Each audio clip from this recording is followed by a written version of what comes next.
pay-per-view cable TV death-defying extravaganza, Evel Knievel's son Robbie looks to set the record straight by successfully leaping the fountains at Caesar's Palace. I'll hopefully do it no hands like I do all my jumps. Look, Dad, no hands. Friday, April 14th, live only on pay-per-view cable TV. Wish me luck. Call your local cable operator for more information. I'll never forget what happened to me here. Robbie, show him who the best in the world is.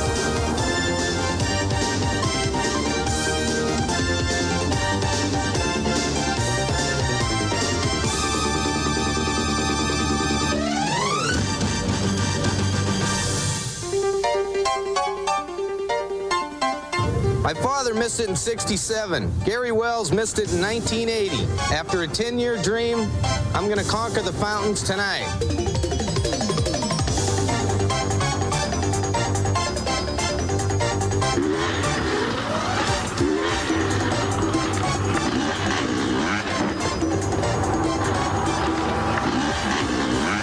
Tonight, live from Caesar's Palace in Las Vegas, Nevada, Showtime Event Television presents The Knievel Legend Continues. It is a warm, sultry night in Las Vegas, the scene right out of Hollywood. Only this is for real. Upwards of 50,000 expected here at Caesars for an astounding event. They come from everywhere, all walks of life, many restrained behind the makeshift fencing. It's not very often the famous Las Vegas Strip comes to a dramatic halt, but understand the magnitude of this evening, and you can see why. The mood tense, almost eerie, certainly curious, as this big crowd gathers to see a young man attempt to become the first to conquer Caesars. Hello, everybody. I'm Steve Albert, and welcome to one of the most extraordinary spectacles you will ever see. We are situated up above the anxious crowd between Caesar's Palace and the Flamingo Hotel with a majestic backdrop, the famous fountains of Caesars. The drama and tension engulfing this event, mind-boggling, as young Robbie Knievel attempts to avenge his father's ill-fated mission at this very site 21 years ago. And he intends to make the jump with no hands. I'll be joined shortly by veteran Dave Dials, who'll serve as interviewer and field reporter, plus motorsports expert Dave Despain. One thing we should point out immediately, Robbie Knievel has trained hard and prepared diligently for this jump. He is a professional. Don't get any wild ideas that anybody, including you, can perform such a dangerous stunt. When Evel Knievel risked his life jumping the fountains of Caesar's Palace back in 1967, Robbie was only 5 years old. But he has seen the dramatic replay of his dad's crash here so many times, he feels as if he was actually here himself. There are many similarities and differences between the jump of '67 and the jump you're about to see tonight. The takeoff, the distance, and the all-important, if not crucial, landing area were major considerations in '67. They are indeed major factors here in '89. Here now, a closer look as we present a technical breakdown of tonight's jump with our expert, Dave Despain. The deceptive serenity of a flower garden provides the backdrop for the dangerous mission that Robbie Knievel is about to fly. It's 400 feet from that point to the ramp.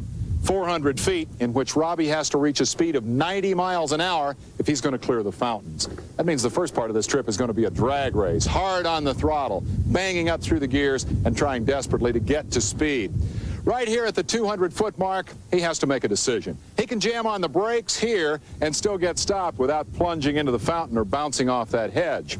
But past this point, he can't get stopped. It's the point of no return. And his only option is to run full throttle up the ramp and over the fountain, to glory or to disaster. It's a choice his father faced 22 years ago.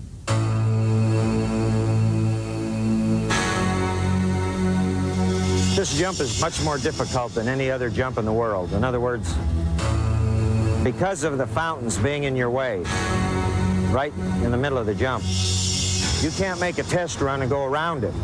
The problem with this jump is that once you're back there in that fenced-off area, you're committed. It's like going down the runway in a fighter jet or taking off of an aircraft carrier. You don't get no second chance at it. You have got to be on the money when you go. When my dad did it in '67, there's only really one place to jump it now, and that's right in the center between the 6th and 7th tree when he jumped, he was out towards the strip more, and I think, I was only 5 years old, I wasn't even here, but I think the wall was way over there on Flamingo Road, so he had nothing to worry about. And when Gary Wells jumped it in 1980, he had the new walls, the pillars, and the underground parking, and of course he hit the wall. But I've got a new pillar that holds up the people mover that wasn't there when Wells jumped, and it's like 60 feet from my landing ramp, and it's going to be tight. The Knievels, very different men. Evil big league showman, Robbie, party animal. Father, notorious crasher. Son, skilled and talented jumper. Their lives intersect at these plywood ramps. The takeoff ramp is the most important. The landing ramp's got to be wide and long, and that gradual slope just helps out a ton on the suspension. But the takeoff ramp I designed, and out of experience of seeing my dad's old ramp. Good, I know. My ramp will be 9 foot high, my takeoff ramp. His takeoff ramps were only 6 foot high. I've hired my takeoff ramp by 3 feet, and I add a kicker onto the bottom of it. So it makes things a little smoother. I like painting my own stripe. Helping build the ramps, and I get the feel of everything. Feel more confident. I only got myself to blame. Robbie learned that from his father, the ultimate truth of the business. The daredevil always flies solo. Robbie's flight path will carry him roughly 180 feet across those fountains, which hold such fascination for motorcycle jumpers and for those who hype their feats of daring. Yes, there have been longer jumps, but the fountains, they stand unconquered. Robbie will launch his attempt from a 4 foot wide, 38 foot long takeoff ramp. It is 9 feet high, 12.5 degrees. Most significantly, the highest takeoff jump that he has ever attempted. Most critical to success is the landing ramp. At 12 feet wide, it's 3 times the width of the takeoff, 7 feet high, 75 feet long, and provides the most gentle landing possible. That's critical because the real obstacles lie ahead, and we'll get to those in a moment. The portion of the jump that makes headlines, the 150-foot gap, 30 more than his father jumped, Robbie will clear it at a height of 23 to 26 feet. The many changes since '67 make this attempt more difficult, but bike evolution works in Robbie's favor. Back in 1967, the bike that my dad used, I mean, there was like half the suspension that there is on my bike today, and what Gary Wells used. And, you know, it only takes one little mistake. I mean, these bikes are real high-tech now. They handle great. They got great suspension. They go fast. They stop quick. They got disc brakes. I'll change the handlebars to fit me, the grips. Probably set the shock to my weight, and that's about it.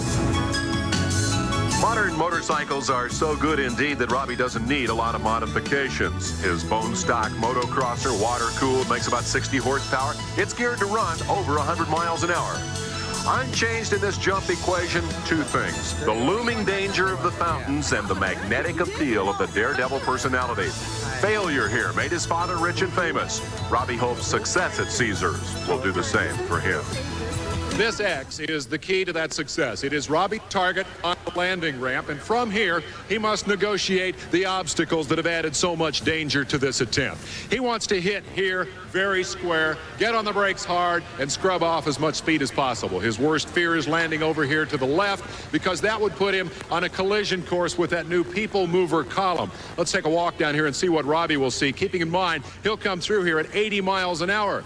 Now, he figures at that speed, he's only going to get one steering maneuver. And if he has to spend it to dodge that Caesars sign, that first column that holds up the people mover, then he's in trouble. He's liable to end up in the hay bales on the right-hand side, or perhaps worse, veer down into the entrance to the parking ramp and be on a collision course with the second column further down the ramp. What he wants to do is come through this area dead straight and hard on the brakes, slowing down as much as possible. That way, when he gets to about here, he can use his steering maneuver to dodge, dart just a little bit to the left into the waiting arms, the opening, if you will, of the parking ramp. And from there, he'll have 126 feet to safely stop before he hits the hay bales back at the end there, back at the back wall. Now, they mocked this all up in a practice session out in the desert and rehearsed it at 3/4 speed. And in that rehearsal, Robbie's mechanic liked what he saw. He said, based on what he saw there, that Robbie, by the time he gets to here, will be slowed down to the point where he can go anywhere he wants to. I asked Robbie where he'd stop, and he frowned and said, I don't know. I won't know until I get there.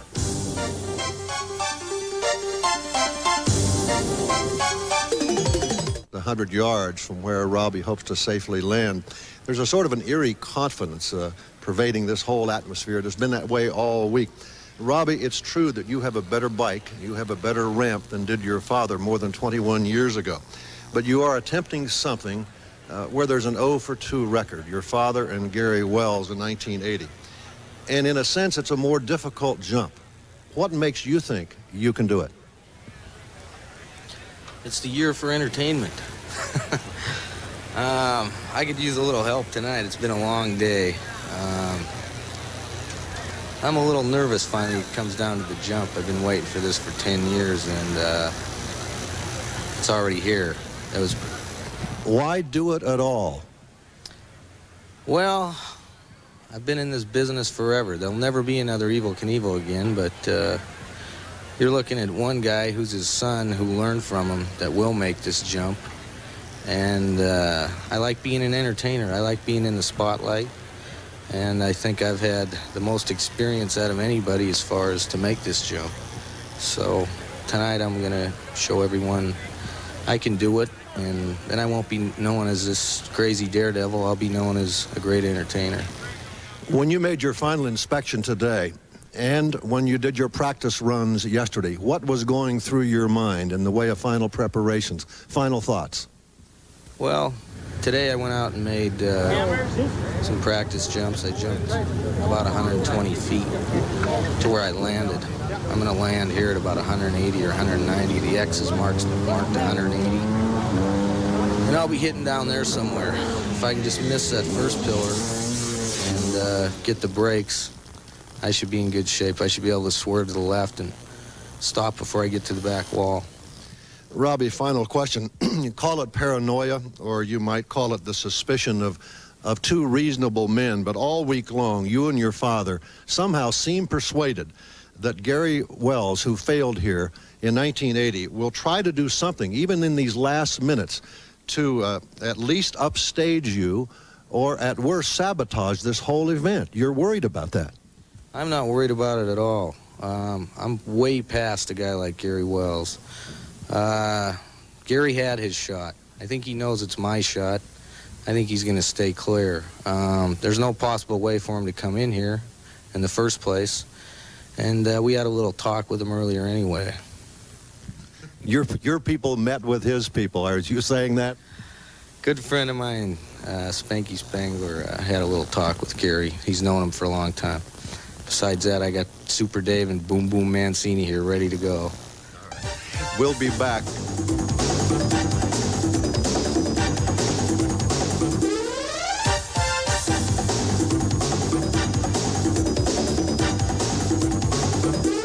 Of the people here in this big crowd tonight to see if 26-year-old Robbie Knievel can clear the fountains and land safely were here back in 1967, when then 28-year-old Evel Knievel was the first to attempt this jump, the jump that launched a remarkable and somewhat unbelievable career. With that, here is a profile of Evel Knievel. This is Butte, Montana. Back in the 50s, Butte could be described as a tough, almost Wild West, undisciplined kind of town. A town best known for its mines. Today, it's best known as the town that produced Evel Knievel. When Evel was just a young boy growing up in Butte, his parents were divorced, so he was raised by his grandmother. His father moved out west to San Francisco, but Evel and his brother used to visit him. When Bob was, was a young boy, we did a lot of things together. His grandmother, my mother, used to bring him down to California. I was in California most of the time. And I was interested in sports car racing and motorbikes, and I think I got him the first one he ever had. It was something I think I took in trade on a car at BSA, small one, whatever. My dad didn't want to see me get into the motorcycling as deep as I did because he'd seen me get hurt. I will have to confess, however, that the jumping, that got to me. And I say I try to talk him out of this, you know, for quite a long time, and frankly, I realized that there was no way. I participated in 3 of the lowest paying sports in the world: hockey, rodeo, and motorcycling. So I thought that since Honda, for instance, had done such a great job with the slogan, "You meet the nicest people on a Honda," that the motorcycle people would support a motorcycle daredevil show like Joey Chitwood and his Auto Daredevils. So I formed a whole show, and I had about 10 guys working for me. I got hurt very badly in the second show we had in Barstow, California. I used to do a stunt where I stood in the middle of the racetrack, and they would run a car at me or a motorcycle, and I would squat down into a jumping position, and just before the car hit me or the motorcycle, I would jump in the air and spread my legs, and it would go underneath me. Well, I missed the jump in Barstow, and the motorcycle hit me head on, right in the groin, and knocked me about 15 feet in the air, and I did 3 backflips and landed on my back, and I never got hit so hard in my life. I was out of breath and my eyes were open, and the California Highway Patrol pronounced me dead and covered me up with a blanket. But Evil survived and eventually came here to Caesar's Palace in 1967 for the real launching of his career. We paced off the distance between the curbs, and if I remember right, it was exactly 142 feet. So I set the takeoff ramp up back about 3 or 4 feet and the landing ramp back about 3 or 4 feet. So actually I had about 145 or 150 feet to cover. I was just slow on takeoff. I didn't know it. I thought I was right on the money. But that's the problem with that jump. When you go there, you think you're on the money, but it's an altogether different task. You can't make a run by it 2 or 3 times and have your man come up to you and say, "You're going a little slow, you better get with it." I never had a tachometer or a speedometer on my motorcycle. I always did it just by the seat of my pants. And I was only really 1 foot short. But the safety ramp was so flimsy that when I landed on it, the motorcycle suspension was the shock absorbers they had in those days. I jumped it with a 650 Triumph Bonneville. And it just, I mean, there was just no way I could hang on to it. I was running about 85 miles an hour. If I'd have been running 90, I'd have made it. After Caesar's Palace, he went on to Seattle in 1970. Then on to the Houston Astrodome in 71, where he successfully leaped over 13 cars. However, later that year in Yakima, Washington, it was a totally different story. It got in the air and just nosedived on it. And I just couldn't hang on to it. And I fell off and I broke my collarbone. I'll tell you something, that pavement is a pretty tough competitor. It's tough when you hit it. I've had a lot of guys ask me what it feels like. I told them, just get on the hood of your car and have your buddy drive you down the freeway, and when he gets to 80, you bail off. You'll find out what the hell it feels like.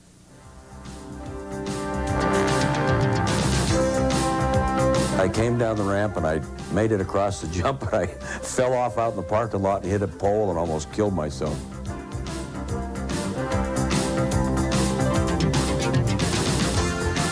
I think I jumped 52 cars there, but they were stacked on top of each other. It was a long jump, and I came down a huge ski jump ramp from the very top of the Coliseum, and I made the jump.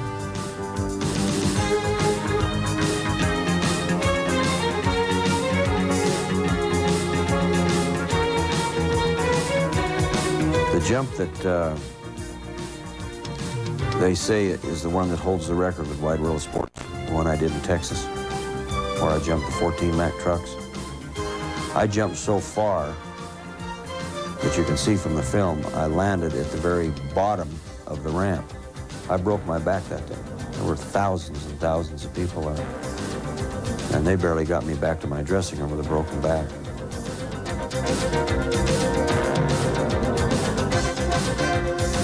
That was at the Canadian International Exposition. That was the last jump I made before the canyon jump. And that was the first time that Robbie and Kelly both ever performed with me. And I jumped 14 Mack trucks in.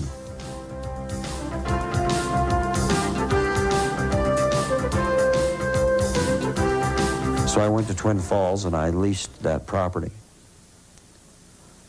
from a landowner named Tim Qualls, who is now the chief of police at Twin Falls. But the other side was owned by the Bureau of Land Management, Department of Interior. They tried to stop me again. But I just told them to go to hell. I said, look, I'm going to jump it. I'm going to land on your property, and if you don't like it, just shoot me out of the air because I'm going to go anyway. You cannot stop me. I own this property. If I want to jump in the canyon, I'll do it. The Sky Cycles, the first one was built by a guy from Chicago named Doug Malwicki, and it was a very nice-looking rocket. He just built the prototype for that reason. We tried to fire it across the canyon, went right in the middle of it. And Truax built 2 of them. It cost me probably $250,000. And the second test shot went right in the river. Now I ran out of money. I had the date. I had to go. 5, 4, 3, 2, 1. This seatbelt harness safety strap I was in, all I needed to do was hit a button on my chest and it was supposed to open up. And I couldn't get it open. Now, if I'd have went in the river, I'd have drowned because I'd have been strapped in it and it had gone right down. I could have never got out. And if I'd have hit that thing and opened it and then gone into the rocks, I'd have been killed because I wouldn't have had a safety belt harness on. I remember J.C. Agajanian telling me, he said, you know what? He said, I think it worked out just right. He said, if you'd have made it, everybody would have said it was easy. And if you'd have died, people would have said, well, the daredevil should have died. He said, you did it, you missed it, you're still alive, and someday your son might do it. And I've always said that it's a pretty tough thing to do. I was just in Twin Falls, Idaho the other day, and I didn't see any big, long line of daredevils standing there wanting to jump across the canyon.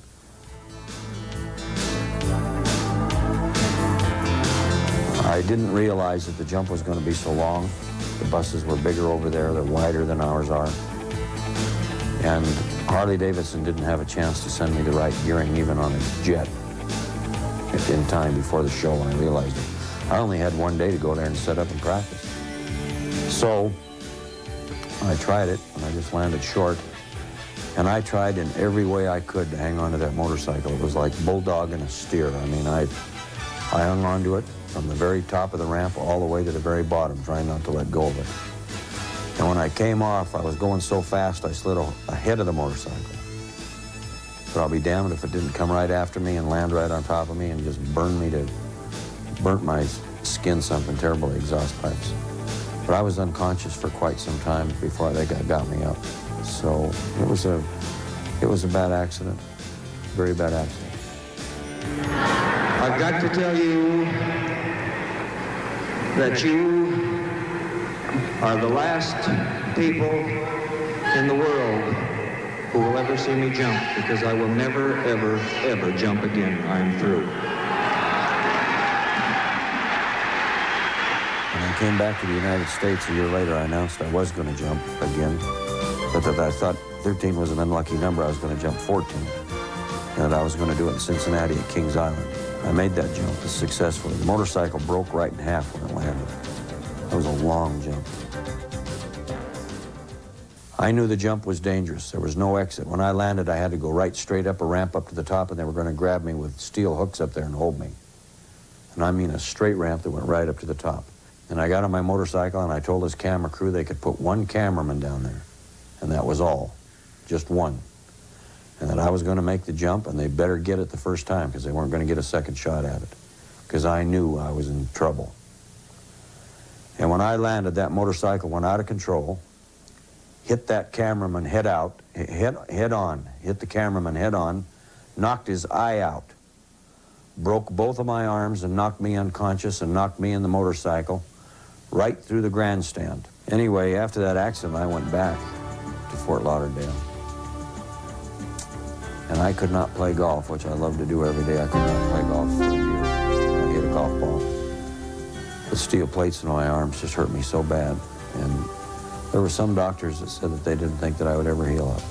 I was in a cast for so long that I just thought, this is ridiculous. I can't heal up anymore like I did when I was 25 or 26 years old. And my arms hurt me so bad that I just had to quit, period. I just had to quit. I couldn't take it anymore. And I have had Robbie and Kelly with me many times in ambulances and held them in my arms. And on the way to the hospital while I was still conscious, I would tell them, look what is happening to me. Look what I'm going through. You both have to promise me that you'll never do this for a living, ever. Promise me. And they'd just look at me, and I said, promise me. And they said, we promise. We won't do it.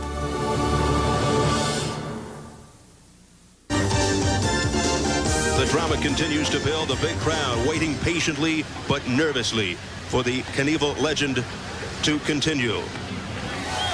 Let's go back to Dave Dials with Evel Knievel. Okay, I was telling Evel, I know firsthand I had a marvelously brilliant father and a bright son. But my father got brighter as I got older, and I hope that my son someday will think I'm smart. Your kids obviously never listened to you when you told them, don't ever do that, and they assured you they wouldn't. Well, Dave, nobody can tell a young man what his life is supposed to be like. Robbie is the master of his own ship. In this case tonight, I think the wind is maybe blowing in the wrong direction, but I hope he can handle it because he's going to have to. Evel, you know as well as I do that some people will say, you're a little league father who is pushing and prodding your child to do something that you could not do. Well, that's one of the most ignorant statements I've ever heard made in my life. I wouldn't expect that from you. My son is 26 years old. He's a young man. He's not a kid. I tried to stop him from jumping. I couldn't get the job done. And if you don't be careful, when this is over, I'm going to send him to you, and you can babysit him for a couple of weeks. You'll find out what kind of a kid he is. Well, your relationship with him has been turbulent at times. Not much different than any other father's has with his kids. I'm sure it has not, but you have urged him, most of all, to be careful. Down deep in your heart, you still don't want him to do this, do you? Well, if you were going through what I'm going through right now, with my mind and my heart, you'd know that I don't want him to do it. But Robbie has had this dream for a long time, and he came here with 20 years experience. When I came here with only 10 or 11 years experience. Robbie is absolutely the best performer in the world, and I think he'll get the job done. You want to salute him and walk out and say, long live the king. I am not the greatest daredevil in the world. I hope after this is over, I will be the father of the greatest daredevil in the world. Okay, Evel Knievel, moments before the jump.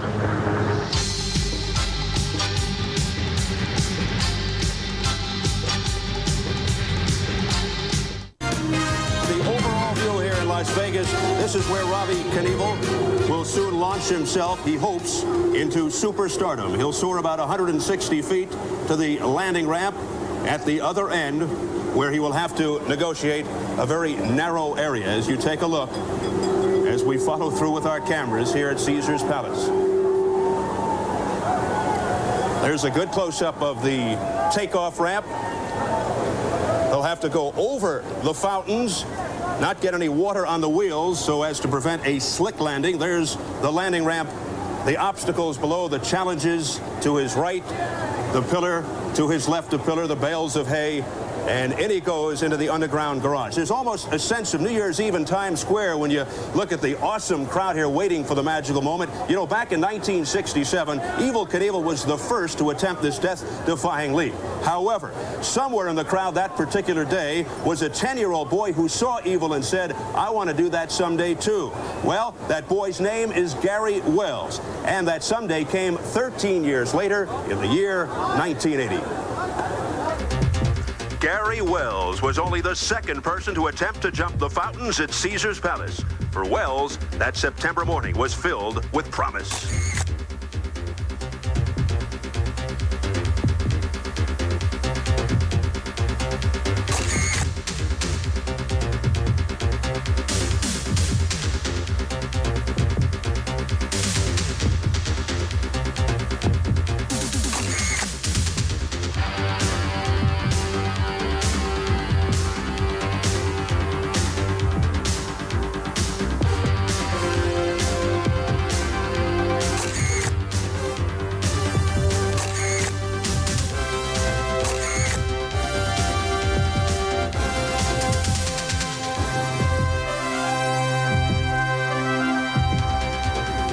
On September 15th, 1980, was a very special day in one way, and another way it was the same as many others. I was attempting a motorcycle jump over the Caesars Palace fountains in Las Vegas, Nevada, which is where I happen to grow up. And the day started by waking up at 6 in the morning to set the ramps, make sure the equipment was prepared and lined up properly. And for some reason, my takeoff ramp had been moved in the 6 hours prior to my setting it. And at jump time, it was 2 degrees off. We've had 5 approaches so far. This appears to be at 90 miles an hour. He's up. 23-year-old Gary Wills. He's missed it. He's in trouble. He's in trouble. He's down. He's hurt. My God, he's not even moving. He's hurt. He's hurt. I knew the second that my eyes cleared the top of the ramp. I knew immediately. So I missed the landing ramp and had a very spectacular crash. I hit a brick wall with my body head on at 85 miles an hour. The impact of that, I had to have open heart surgery, steel plates put in my legs, and it was real. It was right in front of the people. People were standing within 10 feet of where I had that impact. Against all odds, Gary Wells not only survived his near-fatal accident at Caesars Palace, but emerged from this crash with his courage still intact. Everybody takes risks. I just get paid for it, and I enjoy it. If there's not a risk in life, life's a bore. It is almost Robbie Knievel's turn as he becomes just the 3rd person to attempt this feat, but Robbie is anything but new to this game. He has trained and prepared hard for this jump. He's been in the business for about 20 years. Interestingly, he does not consider himself a daredevil. Let's learn more about the career of Robbie Knievel and find out what he has accomplished. Robbie Knievel, born into a career, born to the world's most famous daredevil. Robbie was riding on his father's motorcycle as far back as he can remember. Taking over the family business came naturally to Evel Knievel II. These days, he prepares diligently in the desert near Las Vegas for his jump of a lifetime. Meanwhile, in his earlier years, Robbie and his older brother Kelly learned from their dad. By 1971, they appeared with Evel for a motorcycle vow before a full house at Madison Square Garden. But his big break came in '74 in Toronto. By the time I hit age 11, I did a show with my dad at the Toronto National Exhibition. I have quite a home in Butte, Montana, and we have 8 acres, and it's surrounded by guards. And one of the guards came to me and he said, "Evel, I'm having a heck of a time with the tourists out here at the gate." He says, "You're paying us 24 hours to keep the tourists so you can have your privacy." And he said, "That little guy's got a sign up on the gate that says, 'See Evel Jr. jump, only 25 cents. He said, "I can't keep the people out of here." Anyway, I always wanted them to perform with me and do some riding under my guidance. At the last performance I would ever have before the canyon jump, and this is that performance, and I would like you to meet my sons, Kelly and Robbie.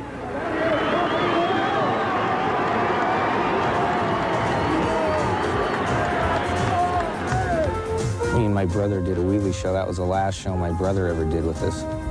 And I walked out at 11 years old and got on a 125 that was twice the size of me. And, I could go through the gears all the way across the football field. It was so funny. I mean, the crowd was just up in a roar, you know. So it was like this little guy on this bike. So it was great. That's when I was like, hey, I want to do this for a living. And yes, he did. By 1976, Robbie was a regular on his father's tour. He performed with his dad during shows, learned from the best, gathered invaluable experience, got to see the country. January 1988, in the Houston Astrodome, a friend of mine called me up, a stunt friend of mine that's been around for years and does all different kinds of car stunts and stuff. He says, listen, if I were to jump my car head on at you, would you be interested in jumping your motorcycle coming the other way, head on over the top of me? And he would come off, destroy my takeoff ramp completely a half a second after I went over him. And I would clear his takeoff ramp because it was a lot shorter. And I'm blind. I'm coming out of a tunnel. I can't even see him. All I can see is this flag drop. And I'm sitting there revving, and I go, 1,000, 2,000, and I just go, you know, as fast as I can. And I come off this ramp, and I must have jumped 160 feet to the ground, flat. Knocked the wind out of me instantly. I barely held onto the bike. I had plenty of room, you know. I was lucky, and he did exactly what he said. He came and destroyed my takeoff ramp completely. Portland was kind of easy because it was out in the middle of nowhere. I almost flipped the bike over, but I was on a big racetrack at the Nissan Grand Prix, and I had plenty of room, nothing to worry about at all, except getting from point A to point B. I got the perfect speed, and I hit right in the middle of my X, right where I wanted to hit, and did a no-hander quick because I started going over. I just came off the ramp a little bit the wrong way, and that's Caesars. I'll be jumping a lot further. When you start jumping 160, 170, 180 feet where I want to land, you're really talking about coming off that ramp at that speed, just perfect to kick up the rear end a little when you're flying through the air so you don't end up backwards. I mean, if my dad, when he landed at Caesars, if he would have made it over the safety ramp, he was back so far that he probably would have flipped over and crashed anyway. But when you start getting back at that point, at that speed, you start losing sight, and you get weak. It's like, should I let go or stay with it? It becomes more dangerous when you can't make practice runs by the side of the ramp like I can't at Caesars. All I can do is make run-ups to the ramp, but I got to stop short. And I mean, I got to start stopping soon, and it makes it so much easier when you can go by at full speed and just get that feel going by the ramp, and then slowing down on the other side, checking out, and being able to go by the side and view the whole distance. That's one thing that could screw me up.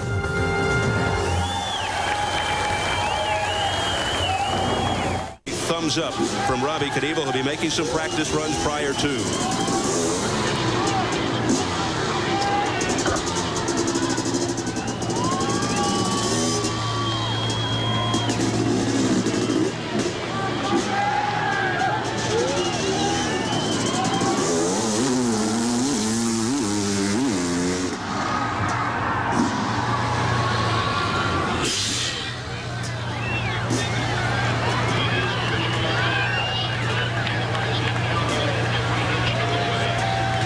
The hype, the build-up, the endless news conferences, the satellite hookups around the country, all but a memory now.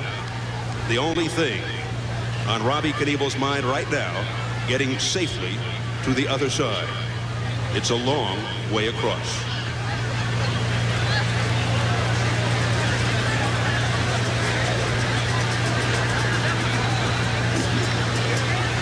Of course, in all of his previous jumps, he could continue on during these practice attempts, but he's got fountains in front of him this time, so he's got to stop at a certain point and go back. Unlike his father, who broke 35 bones during his 12-year career, Robbie has thus far managed his success at less cost in injuries. Robbie, like his dad, a terrific athlete. Where it is.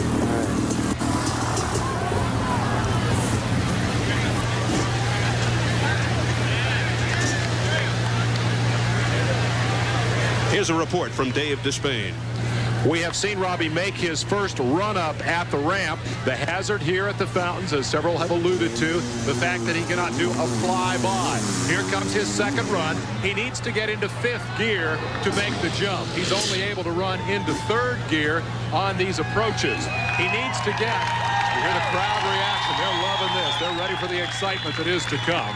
He needs to get to about 85 miles an hour in order to successfully cross the gap. Because he cannot test that speed, he cannot run by the ramp at 85, he has to just give it the best shot that he can. His mother and sister look on as this young man tries to anticipate what he's going to need to get to the other side, because he cannot truly test what he needs to get there. So these run-ups are the closest approximation he can get to the actual jump conditions.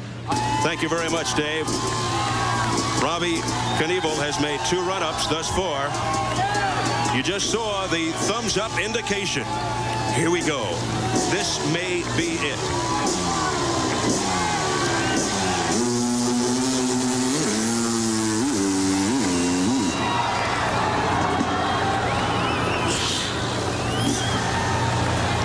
That faked out a lot of folks.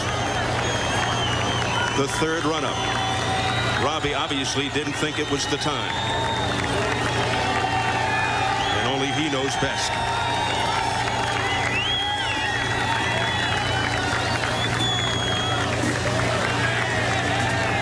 As you look at the expanse here at Caesars Palace in Las Vegas as the tension builds.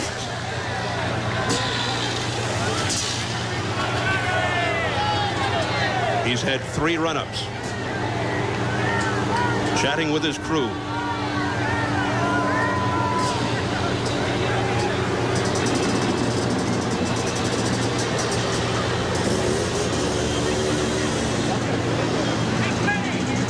Dave Despain has more. Dave? Bill Rundle thought there was a good possibility that that might be the jump. He was waiting for Robbie. Robbie elected not to come. Bill, did you think that was going to be it, and is there any problem? No, he's going to come this shot, I think. This is it? This is it. We're ready. You've seen him do this a lot of times. Is he going to make it? He's going to make it. Bill Rundle says this is it, and he's on his way.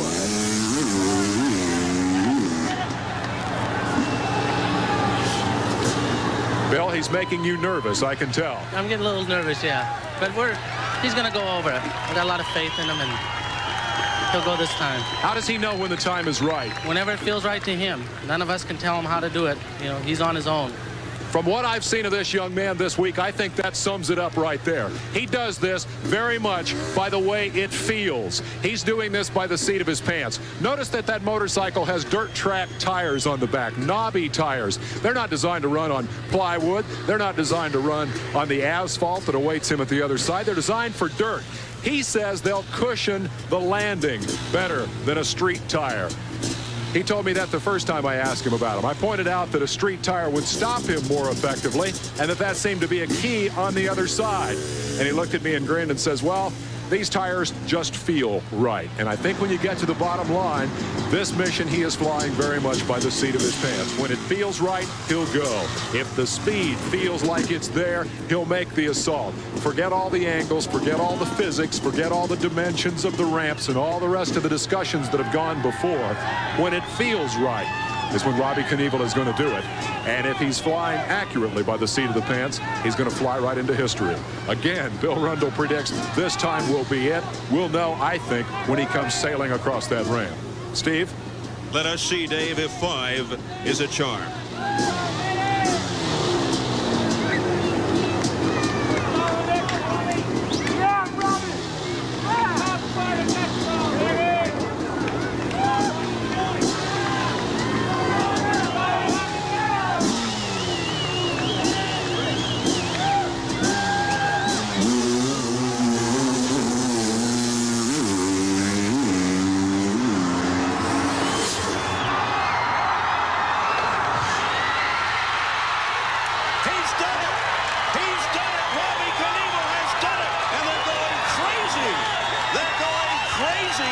Caesars Palace. Robbie Knievel, the first person to successfully jump the fountains of Caesars Palace, avenging his father, the legendary Evel Knievel.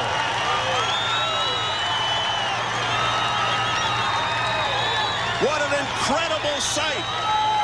Robbie Knievel's dream has come true. This frenzied crowd lets out a collective sigh of relief.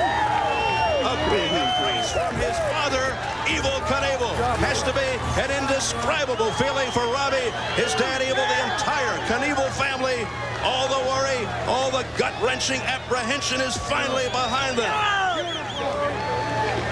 A hug from Super Dave Osborne and his crew. What a moment. It's finally over.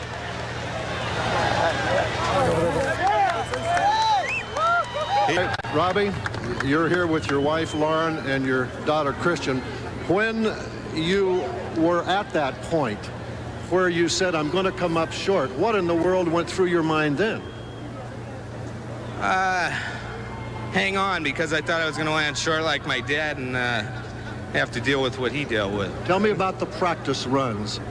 You had to sense that was just the right time. See, I haven't even been out here on a bike to make the run at the ramp. But I had to shut down by the time I got to 4th gear each run. So I was in 5th gear going as fast as I could go. And that's why I come up short. I should have been doing 85. I was probably doing 75 when I left the end of the ramp. Let's look at the monitor here. You can see it. You tell us about it. I was shifting as fast as I could and as much as I could. This is Caesar's Palace. You got one shot. Come on, let go.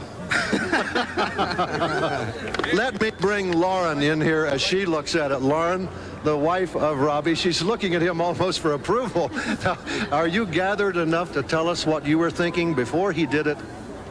Well, I knew that he would make it, but I was a little worried.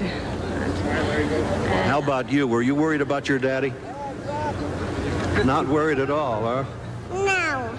No. You could do it by yourself. I have a daughter like that, Robbie. Thank you very much, Dave. And Robbie Knievel, the heir apparent to Evel Knievel, has successfully jumped the fountains of Caesar's Palace here in Las Vegas. Just an unbelievable, spectacular scene. We'll take another look.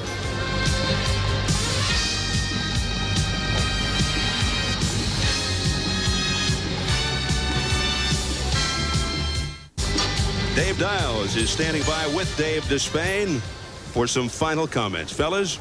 I said a couple of days ago to our executive producer, Jim Spence, when I tried to capture the essence of the moment, I said that it's indescribable almost. I'm not a motorcyclist. Troy Ruttman, whom you know, youngest man ever to win the Indy 500, once gave me a motorcycle. And I hate to tell you, Troy, but I'm afraid to get on it. But this really had me going. I love motorcycles. And I know think you do. That the intensity of what we saw this man do with his motorcycle is really the essence of it. The danger is terrifying. Had he crashed, it would have been horrible. Point is, he didn't. Point is, I think that the fascination with this fountain can now be left behind. It has been conquered. No one else has to come here and get hurt trying to do that, and I think that's a good thing. And as far as the motorcycling experience, had chills running up and down my back. Even an old veteran gets the chills. I have to go change shirts, Steve Albert. All the anxiety, all the butterflies, all the apprehension, they are all finally behind us. Now that Robbie Knievel has conquered the fountains of Caesar's Palace, what's next? Is it Wembley Stadium? Snake River Canyon? Who knows? One thing's for sure, though. Robbie Knievel can sit back, relax, breathe a deep sigh of relief, knowing full well he is the king of his profession. He has avenged his father's crash. Yes, the Knievel legend continues. For Dave Dials, Dave Despain, our entire crew, Steve Albert saying good night from Las Vegas. This telecast was a production of Sports Television International.